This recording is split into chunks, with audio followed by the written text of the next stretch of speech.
इस कार्यक्रम के पुण्यार्जक हैं प्रेमी परिवार कटनी सतना, समाधिस्थ दशम प्रतिमाधारी स्वर्गीय श्री ज्ञानचंद जी जैन सतना, श्रीमती राजकुमारी जैन सतना, श्रीमती माया प्रेमचंद जैन प्रेमी कटनी, श्रीमती अल्पना मिनी इंजीनियर रमेश जैन सतना, श्रीमती संध्या दिनेश जैन बिलासपुर, श्रीमती दीप्ति महेंद्र जैन सतना, श्रीमती दीप्ति संजय जैन रायपुर, श्रीमती पायल अरिहंत जैन कटनी, अक्षय जैन, आशिता जैन, अर्चिता जैन, अक्षत जैन, अंशिका जैन, अरहन जैन, अनुज्ञा जैन। प्रेमी परिवार कटनी सतना। पशुधन बचाओ, जैविक खाद अपनाओ। पूज्य मुनिवर श्री प्रमाण सागर जी महाराज की जय जय जय। मुनिवर श्री अरहय सागर जी महाराज की जय जय जय। बंधुओं, आज का दिन फिर हमारे लिए शुभ आया। पूज्य मुनिवर के सानिध्य में उनके मुखारविंद से मंगल प्रवचनों का लाभ लेने का देश व विदेश के सभी लोगों को सौभाग्य मिल रहा है। आए एक साथ मिलकर के पूज्य श्री के चरणों में वंदन करते हैं। भो स्वामी नमोस्तु नमोस्तु नमोस्तु। निवेदन कर रहे हैं कि वो स्वामी आप अपनी अमृतमयी दिव्य देशना से हम सबको अभिषिंचित करें, अभिषिंचित करें। चलिए सभी लोग अपने दोनों हाथ जोड़ लें और मेरे साथ महामंत्र के स्मरण के लिए अपना मानसचार करें।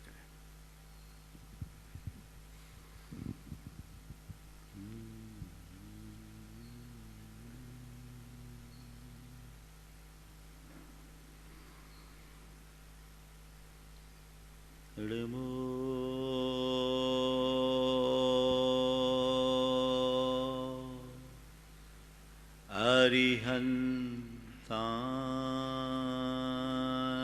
अरिहन्ताणं नमो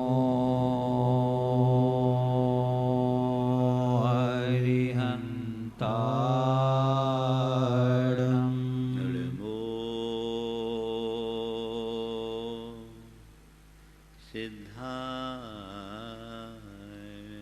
नमो सिद्धाय नमो आयर्यानं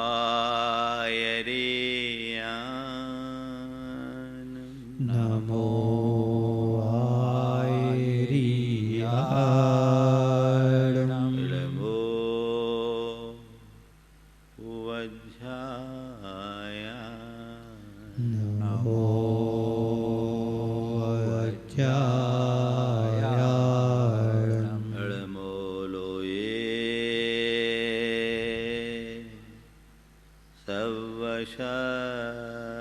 सवशाहुनं नमो लोहे सवसाहुनं एषो पञ्च ळमुयारो एसो पञ्चनमो यारो सवभाव वनाशिनो सर्वपावप्रणाशिनो मङ्गलाळं च सवेशिं मङ्गलाणं च सवेशिं परमं होय मङ्गलम् परमं होय मङ्गलम्। जय बोलो देवादिदेव 1008 श्री भगवान महावीर स्वामी की जय जय जय। 10 लक्षण धर्म की जय जय जय। परम पूज्य आचार्य गुरुवर श्री विद्यासागर जी महाराज की जय जय जय। बोलिए परम पूज्य 108 मुनिवर श्री प्रमाण सागर जी महाराज की जय जय जय। परम पूज्य 108 मुनिवर श्री अरहय सागर जी महाराज की जय जय जय। नमोस्तु गुरुदेव, नमोस्तु। पर्वत के शिखर से नदी नीचे उतरती है तब उसमें प्रवाह प्रकट होता है। और उसके बाद अपने दोनों तटों के मध्य नियंत्रित वेग और निर्धारित दिशा की ओर जब बहती है, तब कहीं जाकर विराट सागर का दर्शन कर पाती है। नदी के सागर तक की यात्रा में दो बातें महत्वपूर्ण हैं। पहली तो वह पर्वत से उतरती है और दूसरी कि वो बहती है, रुकती नहीं। यदि नदी पर्वत से न उतरे तो कुंड बन जाएगी, और उतरने के बाद न बहे तो डबरा बन जाएगी। नदी में जीवंतता तभी है जब वो नीचे उतरती है, और तभी उसमें प्रवाह होता है जिसे वो गति देती है। संत कहते हैं अहंकार के हिमालय से नीचे उतरने पर ही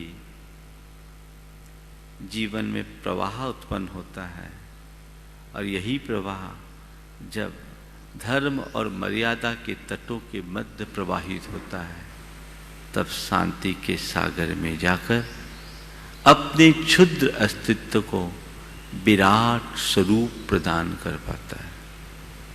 हम अपने इस क्षुद्र स्वरूप को विराट स्वरूप प्रदान करने में समर्थ हो सकते हैं, बशर्ते हम अपने अहम का विसर्जन करें। अहंकार के हिमालय से नीचे उतरे बिना धर्म का प्रवाह कभी प्रकट नहीं हो सकता। तो जीवन की यथार्थ प्रगति के लिए अहम का विसर्जन अनिवार्य है, और इसी अहम के विसर्जन का नाम मार्दव धर्म है।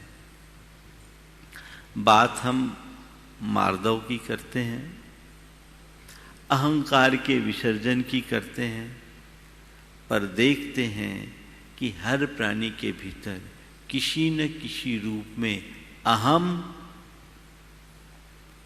भरा रहता है। दर्प रूप सर्प के दंश से हर व्यक्ति प्रभावित है। किसी न किसी रूप में अहंकार प्रकट होता ही रहता है। आज हम बात करेंगे कि ये अहंकार क्या है, ये जन्मता कैसे है, ये पुष्ट कैसे होता है, और इसे नष्ट या नियंत्रित कैसे किया जाए। ये चार महत्वपूर्ण प्रश्न हैं। हर मनुष्य ये तो जानता है कि अहंकार बुरी चीज है, कोई अहम को अच्छा नहीं मानता। किसी का अहम आपको अच्छा लगता है क्या? अरे ये बड़ा अहंकारी है, ये बड़ा घमंडी है। ये बात अलग है कि दूसरों को घमंडी कहने वाला व्यक्ति खुद अपना घमंड में चूर रहे। लेकिन ये बात सत्य है कि अहम को कोई अच्छा नहीं मानता, भले ही उसे अपनाता चलता है। जाने कि आखिर ये अहम है क्या, किसको बोलते हैं अहंकार? कभी सोचा अहम क्या है? मैं कुछ हूं, यही अहम है। मैं कुछ हूं, क्या हूं?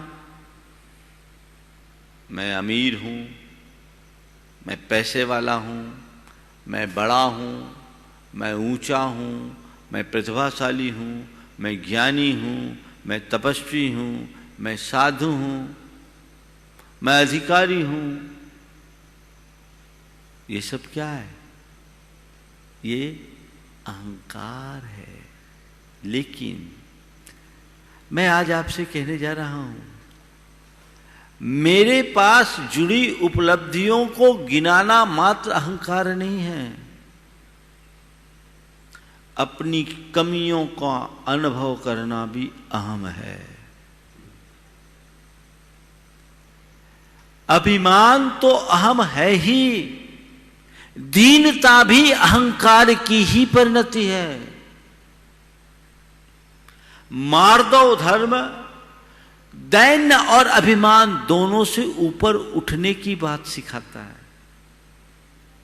अहम क्या, मैं सुखी दुखी मैं रंग राव, मेरे गह गोधन प्रभाव, मेरे सुतति मैं सबल दीन, बेरूप सुभग मूरख प्रवीण। ये सब अहंकार की परिणति है। मैं सुखी हूं तो ये मेरा अहंकार, मैं दुखी हूं तो ये मेरा अहंकार है। मैं रंग हूं, ये अनुभूति भी अहंकार की परिणति है। मैं राव हूं, ये भी अहंकार की अभिव्यक्ति है। मेरे गह गोधन प्रभाव, ये मेरे घर गोधन, ये धन संपदा, ये वैभव, ये ठाठ बात, ये मेरे पुत्र, ये मेरी पत्नी, ये मेरा परिवार, ये मेरी संतति, ये मेरा समाज। मैं मूर्ख हूं, मैं ज्ञानी हूं, मैं पंडित हूं, मैं पागल हूं, मैं रूपवान हूं, मैं कुरूप हूं, मैं सबल हूं, मैं निर्बल हूं। मैं के साथ जब कुछ जुड़ा, चाहे वो अच्छा या बुरा, वही अहंकार है। वही अहंकार है। मैं के साथ कुछ जुड़ा तो अहंकार। शिष्य ने गुरु से पूछा, गुरुदेव दुनिया में सबसे श्रेष्ठ क्या है? गुरु ने उत्तर दिया, अहम। दुनिया में सबसे श्रेष्ठ क्या है? गुरु ने उत्तर दिया, अहम। शिष्य ने पुनः पूछा, गुरुदेव दुनिया में सबसे निकृष्ट क्या है? गुरु ने उत्तर दिया, अहम। शिष्य अचरज में पड़ गया। अहम यानी मैं ही श्रेष्ठ और मैं ही निकृष्ट कैसे? गुरुदेव ने कहा, मैं एक निर्दोष अभिव्यक्ति है जो हमारे स्वरूप का बोधक है, लेकिन उसके साथ जैसे ही कोई विशेषण जुड़ जाता है, अहम की उत्पत्ति हो जाती है। वही हमारे पतन का कारण बनती है, वही अहंकार है। आत्मा से बाहर तुमने अन्य किसी में अपनी पहचान बनाई, वो सब अहंकार है। और जब तक तुम अपने आत्मा के स्वरूप को नहीं समझोगे, तुम्हारा अहंकार गलने वाला नहीं है। गहराई में जाने की कोशिश करो कि आखिर में तुम हो कौन। इसे जानो, उसे पहचानो। तुमने अपनी पहचान उनमें स्थापित की है जो तुम नहीं हो, तुम्हारे नहीं है। काश तुम अपने स्वरूप को पहचान पाते तो अहम करोमि इति अहंकार, या अहम के साथ कुछ भी प्रत्यय विशेषण जुड़ गया, वो अहंकार। पर से अपनी पहचान बनाने का नाम ही अहंकार है। और ये अहंकार अभिमान और दीनता दोनों में है। ये दोनों प्रकार की दुर्बलता से बाहर आने का नाम मार्दव धर्म है। विनोबा जी ने एक जगह बहुत अच्छी बात लिखी कि इस धरती पर दो पाप विशेष रूप से दिखते हैं, एक ऊंची गर्दन और एक नीची गर्दन। दो पाप विशेष रूप से दिखते हैं, एक ऊंची गर्दन और एक नीची गर्दन। अहंकार में आदमी की गर्दन ऊंची हो जाती है, और दीनता में नीची। ऊंची गर्दन उन्मत्तता का द्योतक है, तो नीची गर्दन दुर्बलता का। संत कहते हैं उन्मत्तता और दुर्बलता दोनों हमारे जीवन की कमजोरी है, इससे हमें बचना चाहिए। प्रायः लोग अभिमान को तो नोटिस करते हैं, दीनता को क्यों भुला देते हैं?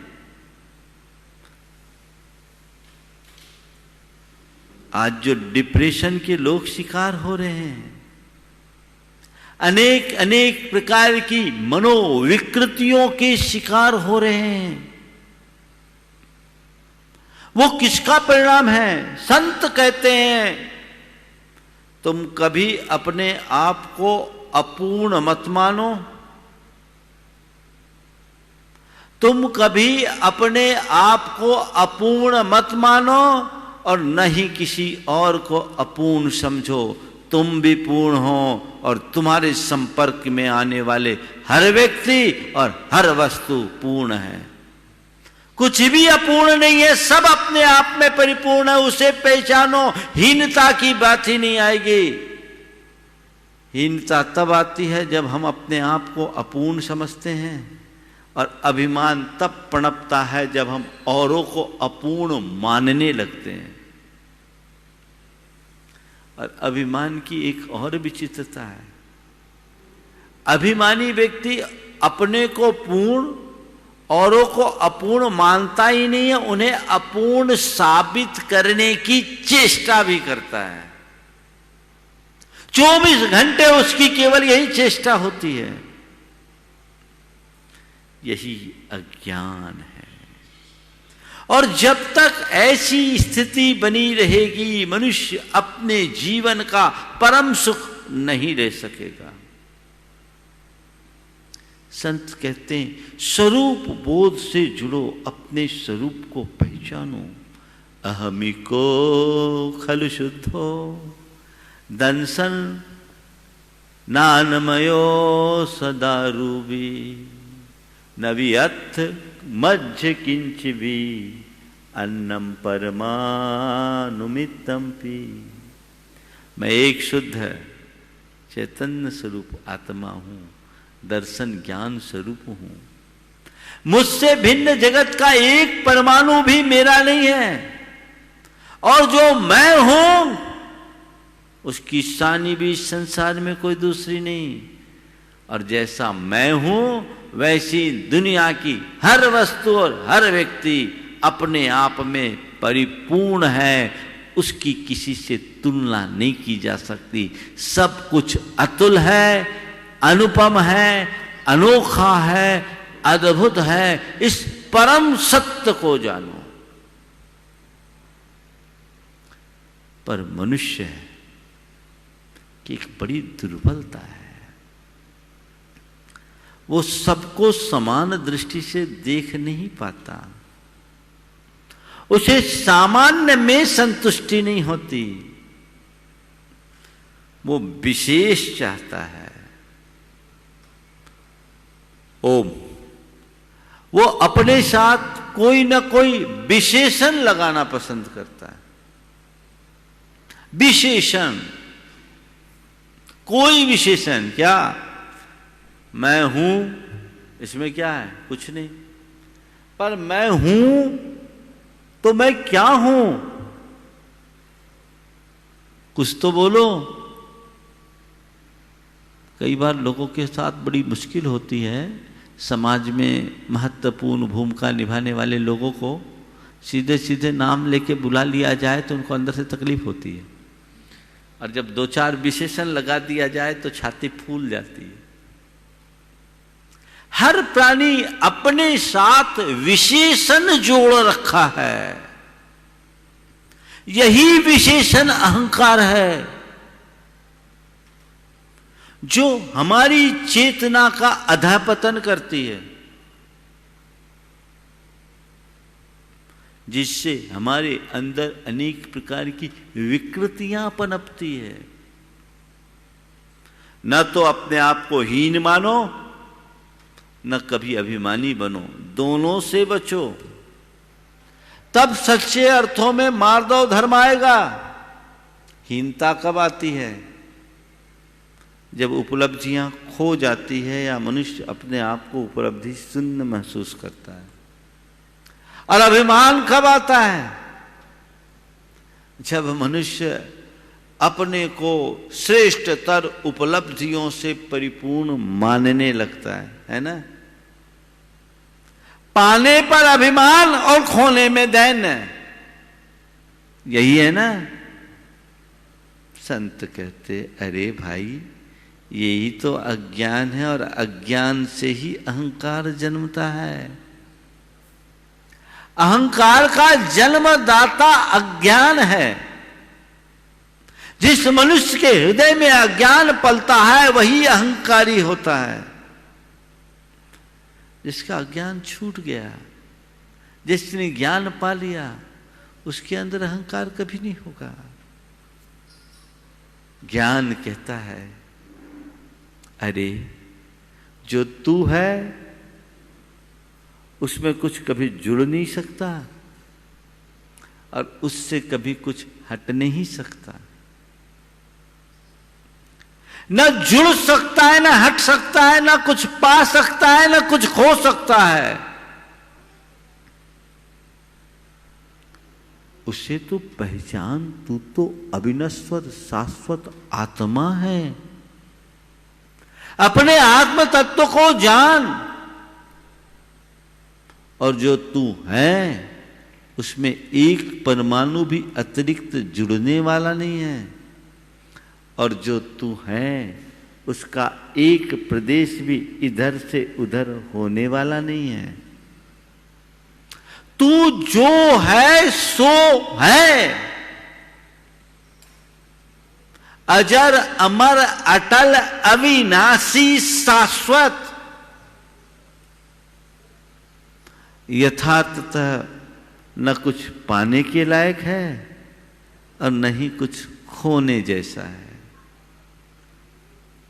न पाने लायक कुछ है, न खोने जैसा है। जो तुमने पाया है वो भी तुम्हारा नहीं है, और जो तुमने खोया है वह भी तुम्हारा नहीं है। ये तो एक संयोग है। परद्रव्य है, उसकी उपलब्धि को अपनी उपलब्धि मानना और उसके विनाश को अपना विनाश मानना अज्ञान ही तो है। क्यों ऐसा सोच रहा है?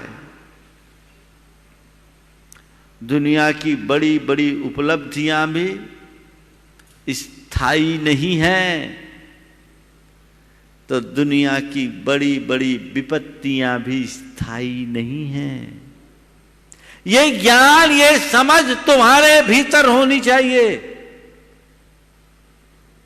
अगर ऐसी समझ तुम्हारे मन में आ गई तो न अभिमान होगा न दीनता। दोनों से बचोगे, और हमें दोनों से बचने की कोशिश करना चाहिए। अभिमानी औरों की उपेक्षा और तिरस्कार करता है, औरों का अपमान करने की कोशिश करता है, और जब मनुष्य के मन में दीनता पनपने लगती है तो उसका हृदय ईर्ष्या, मात्सर्य, जलन और कुढ़न जैसी दुर्बलताओं से जकड़ जाता है। ये हीन ग्रंथि बहुत खराब है, वो उसकी सोच को बहुत संकुचित कर देती है।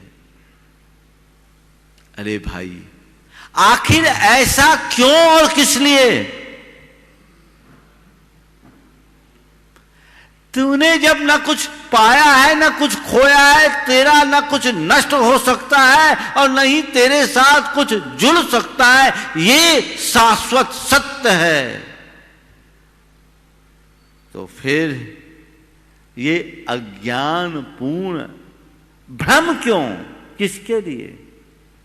ये परिणति किसके लिए? किसकी?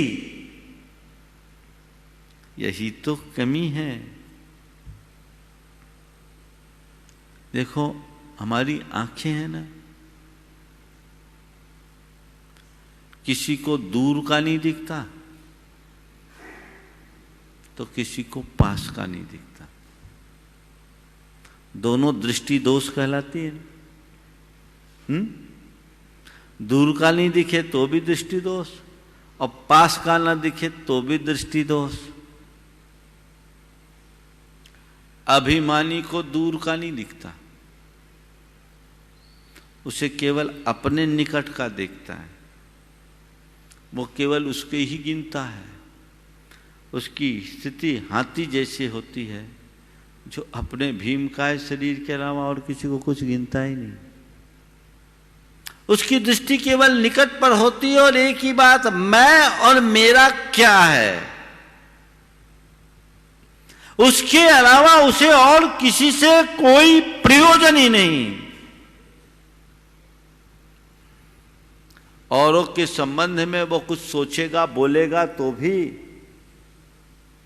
किस लिए? अपने मैं की पुष्टि के लिए, अपने मेरेपन के को बढ़ावा देने के लिए। ये उसे केवल निकट का दिख रहा है, दूर का देखता ही नहीं। उसकी दुनिया बड़ी सीमित होती है। और दीन व्यक्ति को दूर का दिखता है, पास का नहीं। दीन व्यक्ति दूर का देखता है, पास का नहीं। वो अपनी अतीत की स्मृतियों में खोया रहता है या भविष्य की कल्पनाओं को लेकर चिंतित रहता है। वर्तमान को देखने की उसके पास क्षमता ही नहीं होती। अपनी पुरानी यादों को पकड़ करके बैठता है और मायूसी, बेबसी, लाचारी और व्यवस्था पूर्ण जीवन जीता है। भावी आशंकाओं में उलझ करके अपने आप को कुंठित बना देता है। ये दोनों कॉम्प्लेक्स है, चाहे सुपीरियरिटी हो या इन्फीरियरिटी। धर्म हमें सब प्रकार के कॉम्प्लेक्सेस से मुक्त होने का मार्ग बताता है। ये दोनों दुर्बलता है, तुम अपने मन के राजा रहो। अपने जीवन का रस लो, अपने जीवन का आनंद। लेकिन ये तभी ले पाओगे और तभी तक ले पाओगे जब औरों को देखोगे नहीं, औरों से अपनी तुलना नहीं करोगे और अपनी पहचान औरों से न करके खुद से करोगे। जब हम औरों को देखते हैं, हमसे कोई बड़ा दिखता है तो हमारे मन में हीनता आती है। हमसे कोई नीचा दिखता है तो मन में अभिमान पनपता है। इन दोनों बातों से मनुष्य को ऊपर उठना चाहिए। दोनों से ऊपर उठना चाहिए। मैं अपने आप को हीन भी क्यों समझूं और मैं अभिमानी भी क्यों बनूं? किसका अभिमान? इन दोनों बातों से हमें बचकर चलना चाहिए। एक बहुत सुंदर रूपक है। पहाड़ी रास्ते के मोड़ पर एक बड़ी विशाल चट्टान थी। उसके पास एक छोटी सी शिला भी थी। चट्टान को अपनी विशालता का बड़ा गर्व था। तो नन्ही सी शिला बड़ी हीन भावना से ग्रसित थी।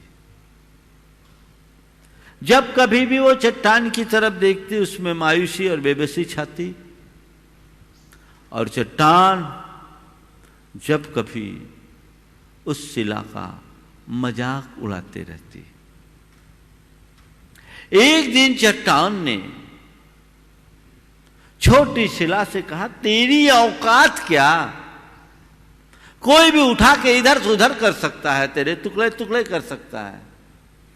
मुझे देख, मैं कितनी बलशाली हूं, मैं कितनी मजबूत हूं।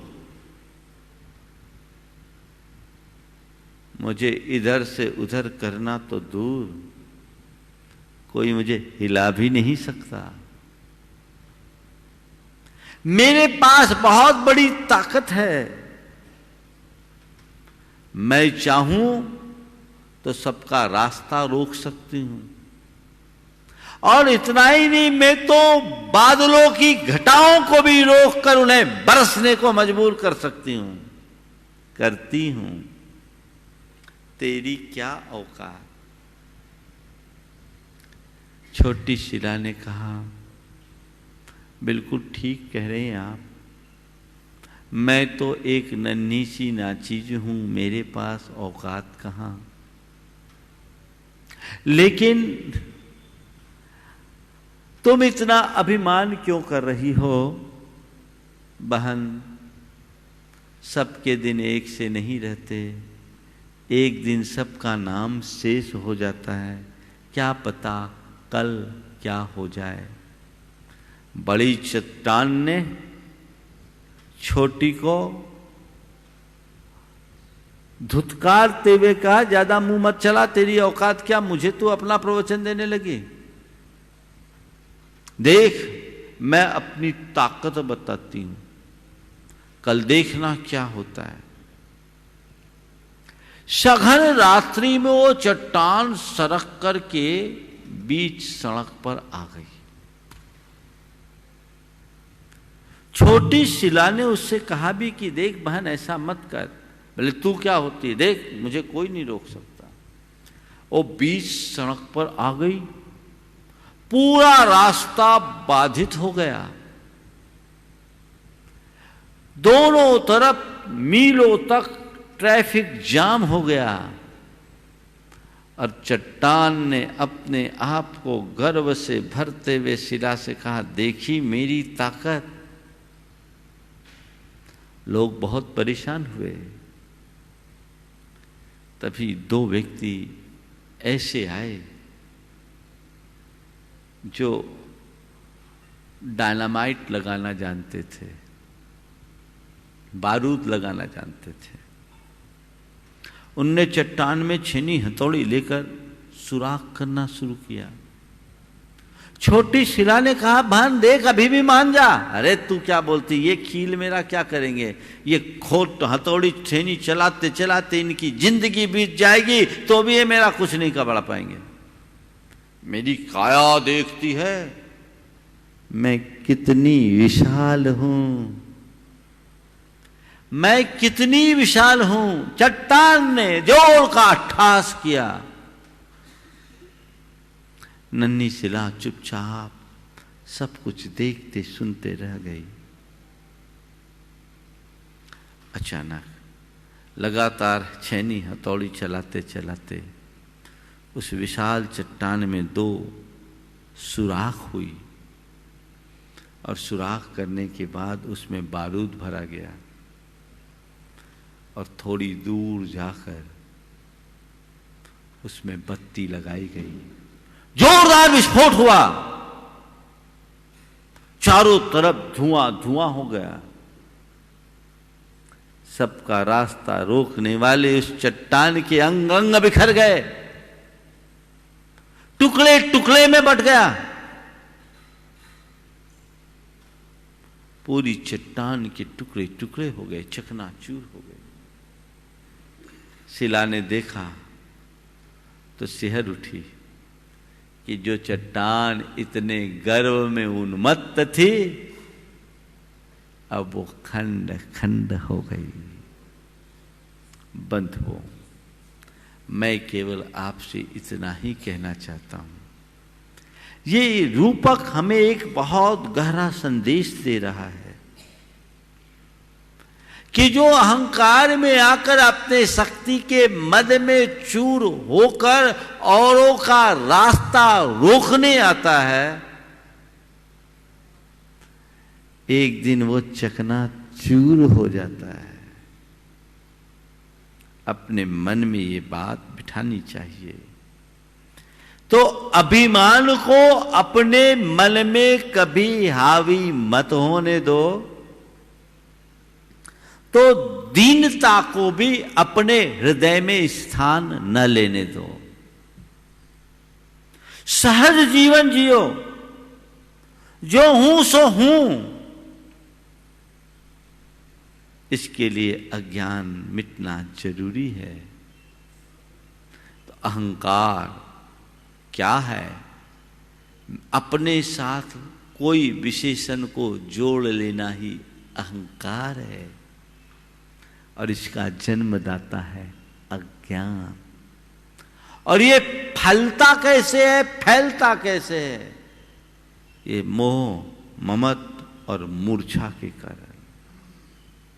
जिस मनुष्य के अंदर जितना अधिक मोह, ममत्व या मूर्छा होती है, वो उतनी अधिक आत्म मुग्धता में जीता है। जिस व्यक्ति के हृदय में आत्म मुग्धता होती है, वो जीवन के सत्य को पहचानने की कभी कोशिश नहीं करता। वो देख करके भी अनदेखा करता है, सच्चाई को जानने की कभी कोशिश नहीं करता। जितने भी अभिमानी लोग हुए हैं, आप उनके इतिहास को पलट कर देख लो। उन्हें हर मोड़ पर लोगों ने समझाने की कोशिश की है, लेकिन अपने अभिमान में अकड़ कर रहने के कारण उनने कभी समझने की कोशिश ही नहीं की। रावण को किसने नहीं समझाया, लेकिन रावण अपने मैं की अकड़ में ही मर गया। मैं रावण लंकाधिपति, मैं सुदर्शन चक्र का मालिक, स्वामी, 3 खंड पर मेरा राज्य, मैं विद्याधर राजा, ये भूमि गोचरी वनवासी राम मेरा क्या बिगाड़ लेंगे? ये क्या था? ये आत्ममुग्धता ही थी ना। अपनी तुच्छ उपलब्धियों को ही जो अपना मानकर चलता है, अपनी गिन करके चलता है, वो उन्हीं की मोह में उलझ करके रह जाता है, और उससे ही संतुष्ट और तृप्त होता हुआ अपने अहंकार को निरंतर पुष्ट करता रहता है। बस यही मेरा है। ये आत्ममुग्धता है। लोगों को अपनी संपत्ति पर, अपनी सत्ता पर, अपनी शक्ति पर, अपने संबंधों पर बड़ा भरोसा होता है। अरे मैं कोई सामान्य आदमी थोड़ी हूं, मेरे लिए चुटकियों का खेल है, होता है ना। और उसी को बढ़ाने में पूरी जिंदगी लगाता है। लेकिन जब समय पलटता है तो वो कहीं का नहीं रह पाता। जिन पर वो भरोसा करता है, विश्वास करता है, वे ही विश्वासघात कर लेते। संयोग के बदलते सब कुछ बदल जाता है।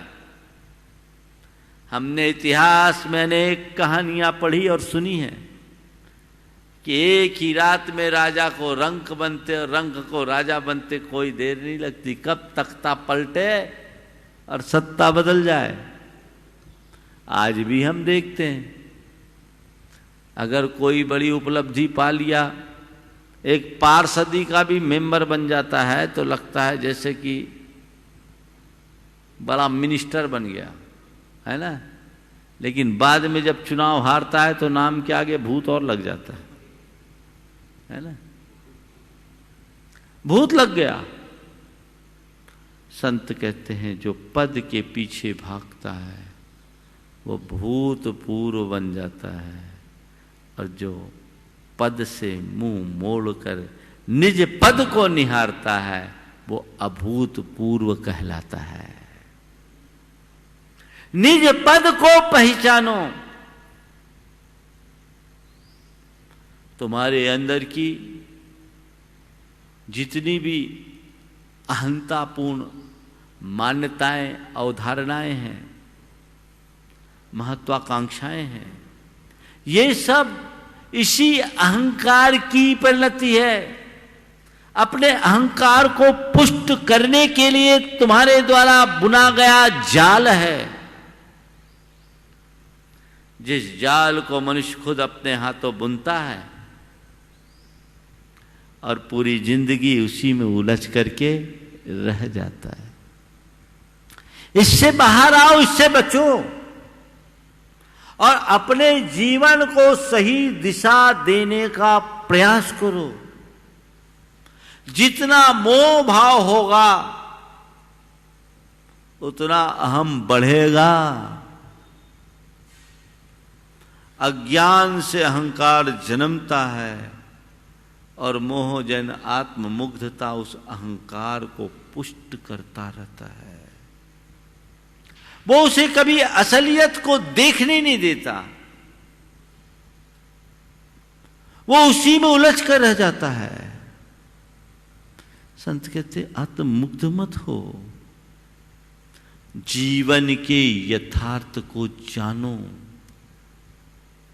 अहंकार से मुक्त होना है, मार्दव भाव को अपनाना चाहते हो तो चौथी बात, यथार्थ को पहचानो। क्या यथार्थ है? जीवन का यथार्थ क्या है, इसे पहचानो। क्या है यथार्थ? यथार्थ यानी सत्य, सच्चाई, वास्तविकता क्या है? बस मैं एक शुद्ध चैतन्य आत्मा हूं, अजर अमर अविनाशी हूं, शाश्वत हूं और जैसा मैं हूं वैसे ही संसार के इतर प्राणी भी हैं। पहली बात। दूसरी बात, मेरे पास जो भी संयोग है, चाहे मेरा ये शरीर, मेरा रूप, मेरी धन संपत्ति, मेरी शक्ति, मेरी सत्ता, मेरा साम्राज्य, मेरे संबंधी, ये सब संयोग है, मेरे नहीं है। ये कर्मजन्य संयोग है, संयोग से मेरे पास है, पर है। और तीसरी बात, ये स्थायी नहीं है, कभी भी नष्ट हो जाने वाले हैं। कब समय करवट बदले कोई भरोसा नहीं, ये नश्वर हैं। मैं एक शुद्ध आत्मा हूं, मेरे साथ जो भी चीजें जुड़ी है वह केवल संयोग है, वे पर हैं, कर्म के आश्रित हैं। और चौथी बात, नश्वर है। इन चारों बातों को अपने मनन में लेने वाले लोग कभी अभिमान नहीं कर सकते। उनका अभिमान और दीनता दोनों चले जाती है। जब मैं शुद्ध आत्म तत्व हूं, मुझ में कोई फेर फार होने ही वाला नहीं है, तो मैं अभिमान भी किसका करूं और दीनता भी किसका करूं। जो मेरी उपलब्धियां या जिन्हें मैंने खोया वो मेरी है नहीं, तो उनको लेकर के मैं ज्यादा क्यों सुखी दुखी हूं। मैं महावीर जी में था, एक युवक आया चेन्नई से, 2 दिन बाद वो मुझसे मिल पाया। पेशे से इंजीनियर था, एक बड़ी कंपनी में जॉब करता था। उसका एक अफेयर भी था। संयोग ऐसा बना, उसका अफेयर भी टूट गया, ब्रेकअप हो गया। आजकल तो ये होता ही रहता है। और नौकरी भी हाथ से चले गई। उसने सुसाइड करने का निर्णय ले लिया। अचानक उसका पुण्य कौंधा। किसी ने मेरी एक क्लिप उसके पास भेज दी। क्लिप सुनकर के कहा कि चलो एक बार महाराज जी के पास चलकर मार्गदर्शन लेना चाहिए। वो प्रामाणिक ऐप से मेरी लोकेशन खोजा और मेरे पास आया। व्यस्तता अधिक थी, 2 दिन बाद वो मुझसे मिल पाया। आत्महत्या करना चाहता था। क्यों? कहानी पूरी बताई। मेरा ब्रेकअप भी हो गया और नौकरी भी चली गई, अब मैं क्या करूंगा? अपनी ब्रीफकेस में सल्फास की गोलियां लेकर आया था वो। मैंने उसे समझाया, उसके अंदर का आत्मबोध जगाया और ये कहा, समझाया कि तुम इस तरह का नकारात्मक सोच अपने मन में क्यों रखे हो? आत्महत्या करने की जगह आत्मज्ञान को पाओ। आत्मज्ञान हो जाए तो आत्महत्या की बात ही नहीं है। आत्महत्या किसी समस्या का समाधान नहीं। तुमने एक नौकरी खोई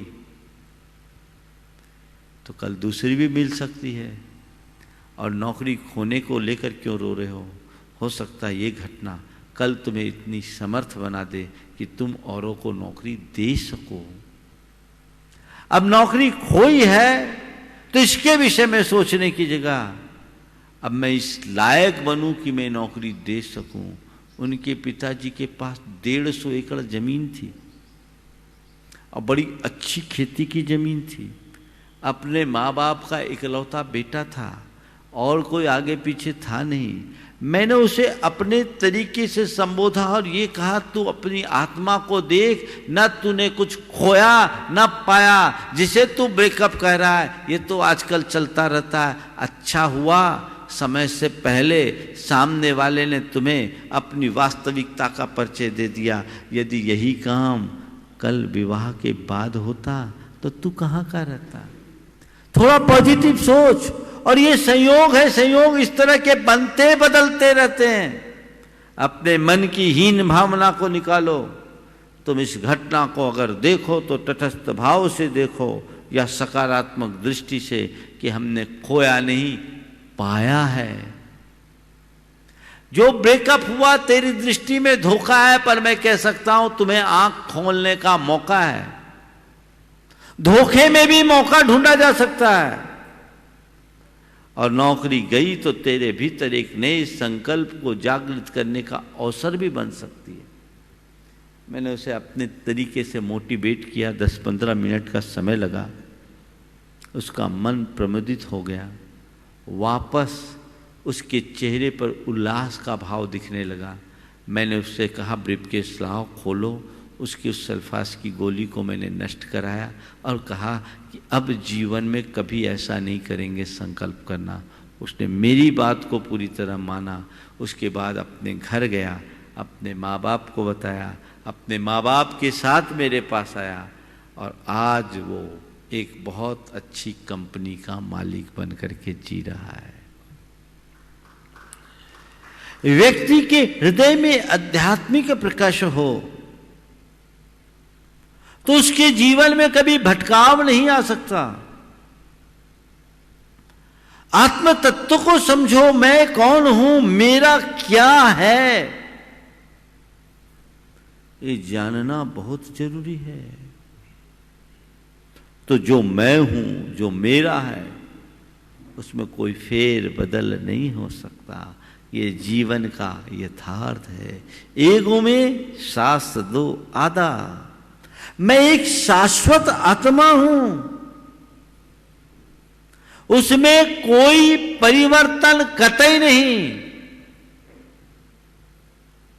और जो परिवर्तन है ये ऊपर का है, जो मेरा नहीं। मैं अमीर हूं तो मैं नहीं, और गरीब हूं तो मैं नहीं। अमीरी और गरीबी तो ऊपर की परिणति है। जैसे किसी फिल्म में किसी एक्टर को चाहे जैसा रोल दिया जाता है, वो उस रोल को अब निभाता है। और ऐसा दिखता है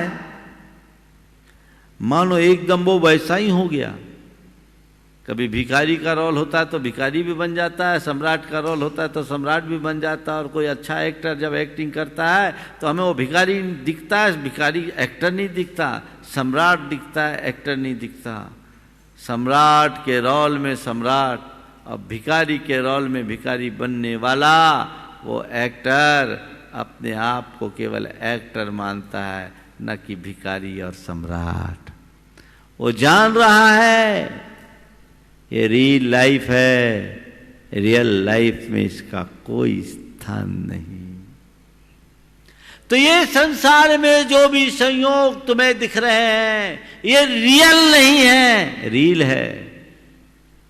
रियल को पहचानो, आत्मद्रष्टा बनो, तत्व दृष्टा बनो, स्वरूप दृष्टा बनो। तो फिर तुम्हारे हृदय में अभिमान कभी नहीं आएगा, दीनता पास नहीं फटकेगी। अपनी परिपूर्णता का बोध होते ही जीवन की दिशा बदल जाती है। इन क्षुद्र बातों से अपने आप को बाहर निकालो। जो है जैसा है सहज भाव से स्वीकार करके जियो और उसका रस लो, आनंद लो। जीवन में निराशा कभी मत आने दो, मन में हताशा मत छाने दो। उल्लास, उमंग, उत्साह होना चाहिए,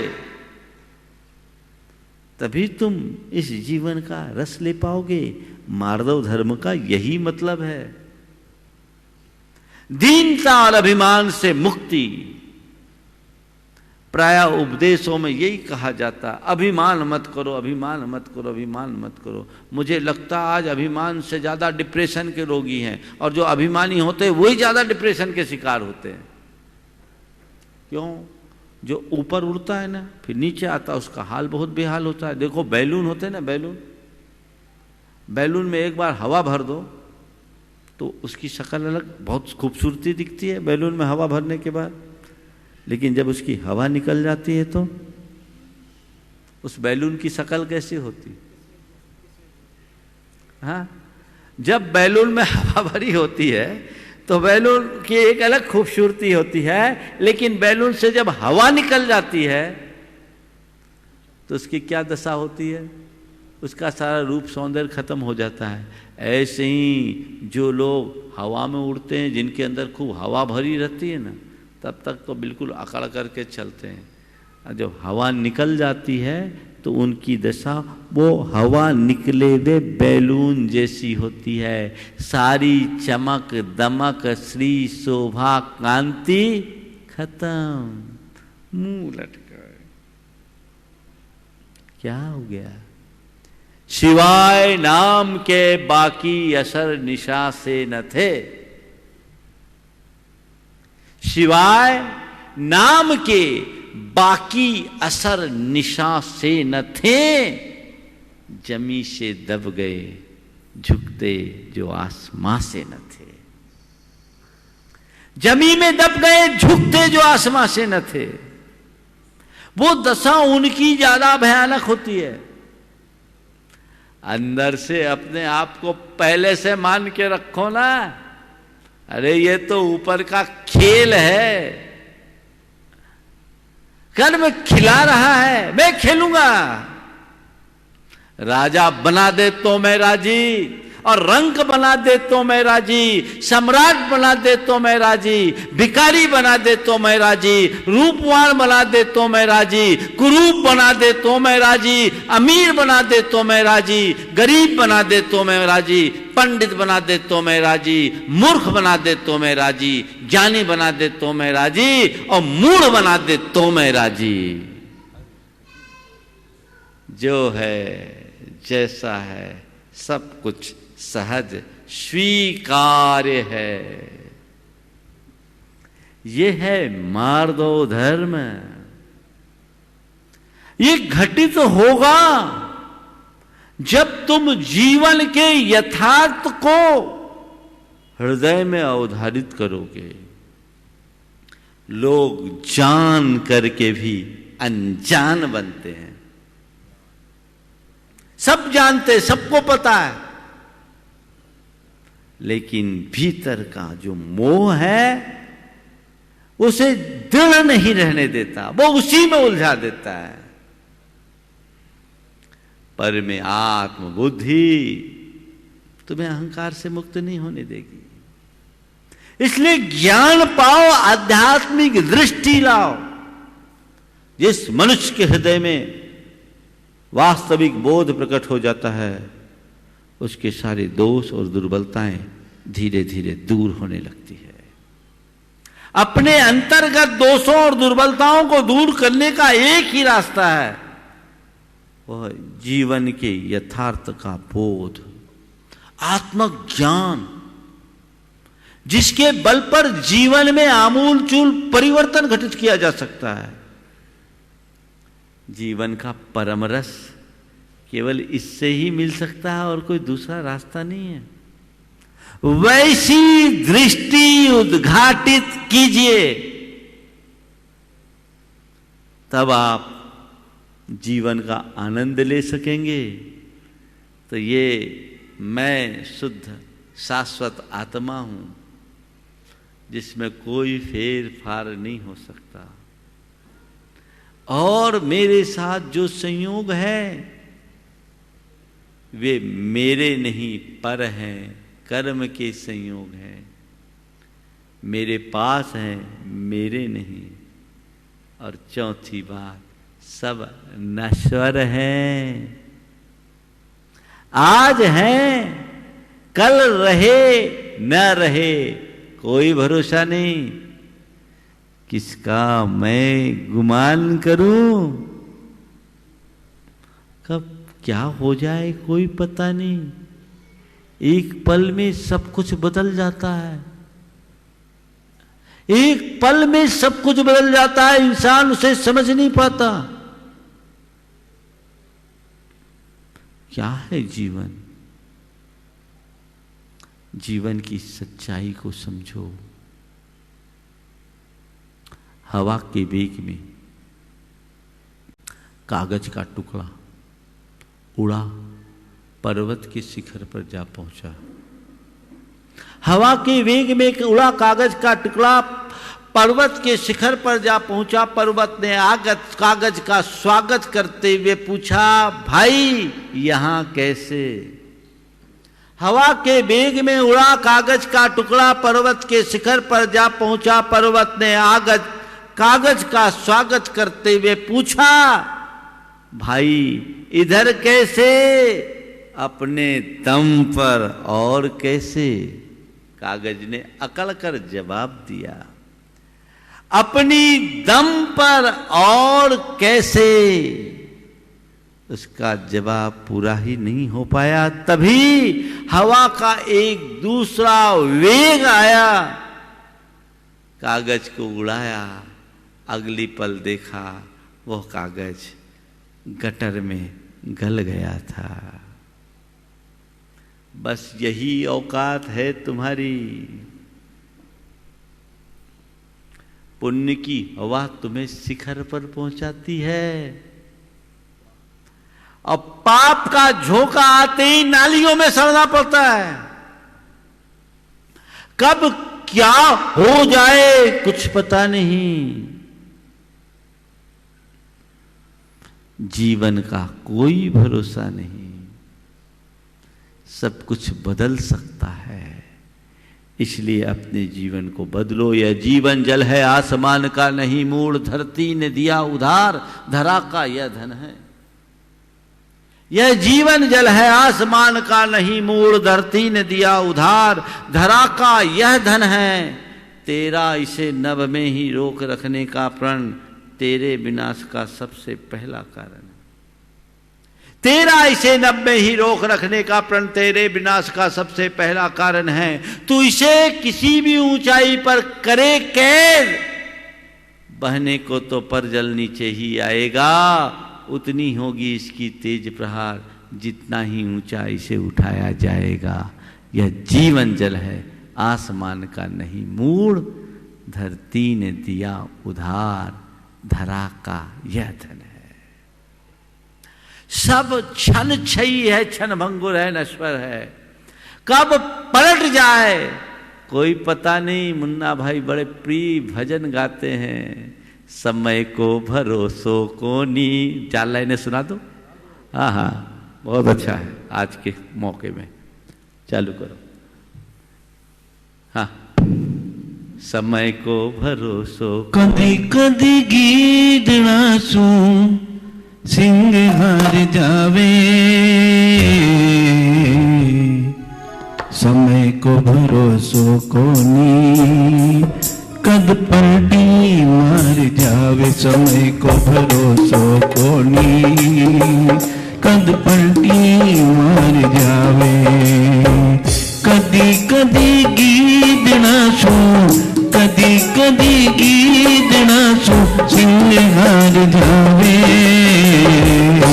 समय को भरोसो को नी, कद पलटी मार जावे। समय को भरोसो को नी, कद पलटी मार जावे।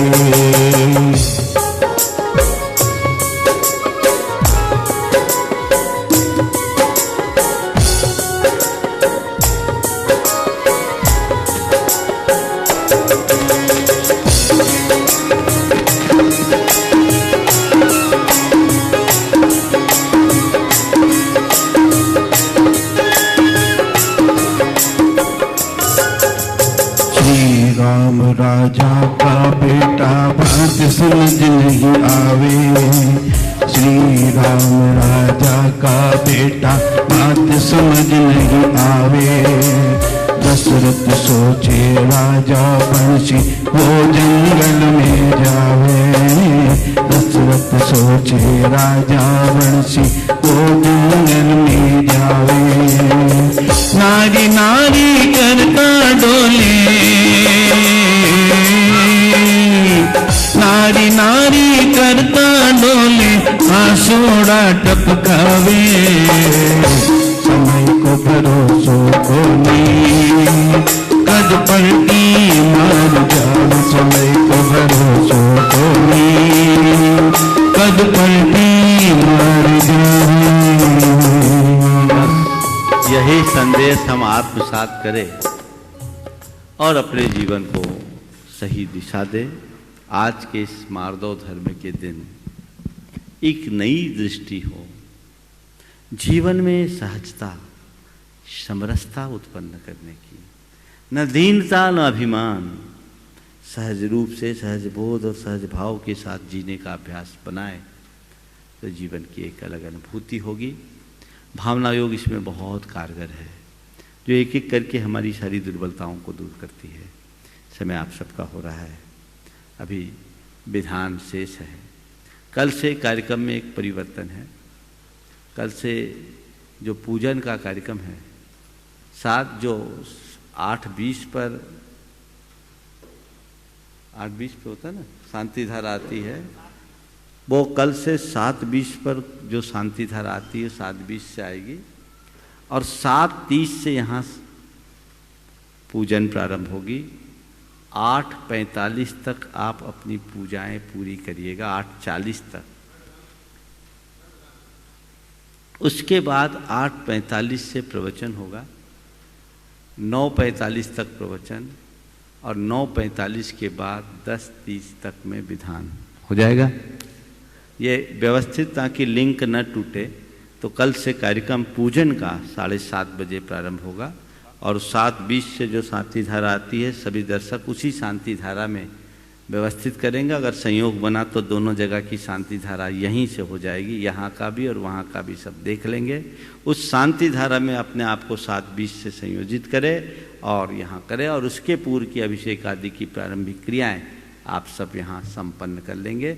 7:30 से निर्बाध 1.25 घंटा अच्छे से पूजन कर ले, 10 लक्षण पूजन तक संपन्न कर ले और बाद में प्रवचन और प्रवचन के बाद विधान, यानी 8:45 से कल से प्रवचन होगा। ये आप सब ध्यान रखेंगे।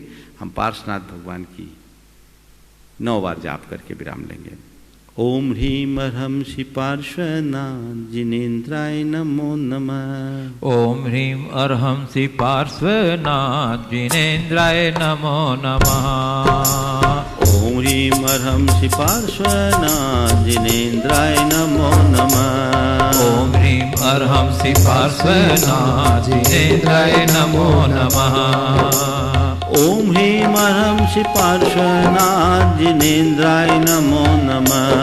ओम ह्रीं अर्हं श्री पार्श्वनाथ जिनेन्द्राय नमो नमः। ओम ह्रीं अर्हं श्री पार्श्वनाथ जिनेन्द्राय नमो नमः। ओम ह्रीं अर्हं श्री पार्श्वनाथ जिनेन्द्राय नमो नमः। ओम ह्रीं अर्हं श्री पार्श्वनाथ जिनेन्द्राय नमो नमः। ओम ह्रीं अर्हं श्री पार्श्वनाथ जिनेन्द्राय नमो नमः। ओम ह्रीं अर्हं श्री पार्श्वनाथ जिनेन्द्राय नमो नमः। ओम ह्रीं अर्हं श्री पार्श्वनाथ जिनेन्द्राय नमो नमः। ओम ह्रीं अर्हं श्री पार्श्वनाथ जिनेन्द्राय नमो नमः। ओम ह्रीं अर्हं श्री पार्श्वनाथ जिनेन्द्राय नमो नमः। ओम ह्रीं अर्हं श्री पार्श्वनाथ जिनेन्द्राय नमो नमः। ओम ह्रीं अर्हं श्री पार्श्वनाथ जिनेन्द्राय नमो नमः। ओम ह्रीं अर्हं श्री पार्श्वनाथ जिनेन्द्राय नमो नमः। ओम ह्रीं अर्हं श्री पार्श्वनाथ जिनेन्द्राय नमो नमः। जय बोलो चिंतामणि श्री पार्श्वनाथ भगवान की जय। परम पूज्य आचार्य गुरुवर श्री विद्यासागर जी श्री महाराज की जय।